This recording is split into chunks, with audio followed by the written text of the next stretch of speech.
for all the girls to buy princesses and all the boys to buy superheroes. Well, why? Because girls want superheroes and the boys want superheroes, and the girls want pink stuff, and the boys don't want pink stuff. Yeah. Boys want both, but why did you think they do that? Because the companies who make these try to trick the girls into buying the pink stuff instead of stuff that boys want to buy, right? Right, but you can buy either, right? And boys can buy either. If boys want to buy pink, they can buy pink, right? Yeah, so then why do all the girls have to buy princesses? Some girls like superheroes, some girls like princesses. Yeah, some boy like superheroes, some boy like princesses. Absolutely, So you're absolutely right. Why does all the girls have to buy pink stuff and all the boys have to buy different color stuff? It's a good question, Riley. How different or similar boys and girls are and how they get that way is the subject of much research and debate. Because gender is an important part of self-identity and behavior, the socialization process includes learning to adapt to the ways that gender is organized. We call this doing gender, which is defined as enhancing aspects of one's body and personality that conform to the common image of gender and suppressing the parts that don't fit. And this gender socialization process starts even before we're born. For instance, throwing gender reveal parties has become incredibly popular. This trend is considered an exciting way to share the big news of your baby's sex with friends and family. From birth through adolescence, parents do gender with their children in many ways. Gender identity is expressed in how parents decorate their children's bedrooms, the styles and colors of clothing they choose for them, the toys and games children are given, the household chores they are asked to do, and eventually the occupational roles they are expected to fulfill as adults. Even the ways parents interact with boys and girls may be subtly different. For example, mothers tend to spend more time talking to their young daughters, especially in supportive ways, than their sons. Boys learn to minimize emotional responses, except those useful for domination, such as anger and pride.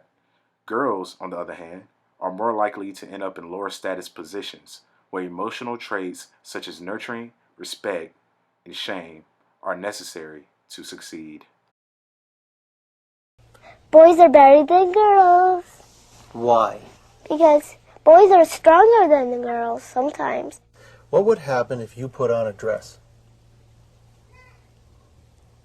All the girls and all the boys will laugh at me.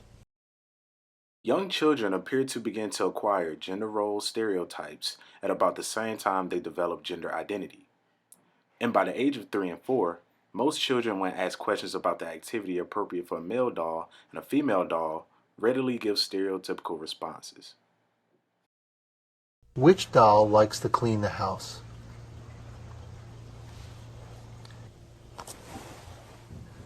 This one.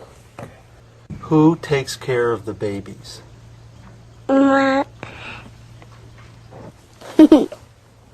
This one.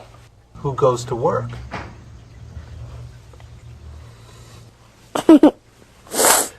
This one.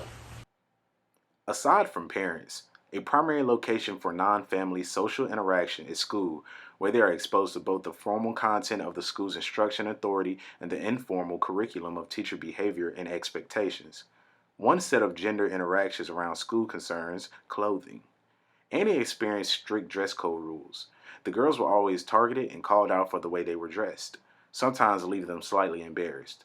Thomas only experienced a dress code violation of tucking your shirt in. While in Thomas's case, tucking your shirt in conveys professionalism and success. Annie's style was supposedly sending out a provocative message. In our digital age, we are constantly surrounded by advertisements depicting stereotypical gender role expectations. While males are portrayed as big, strong, and dominant, females learn from a very young age that it's all about their looks.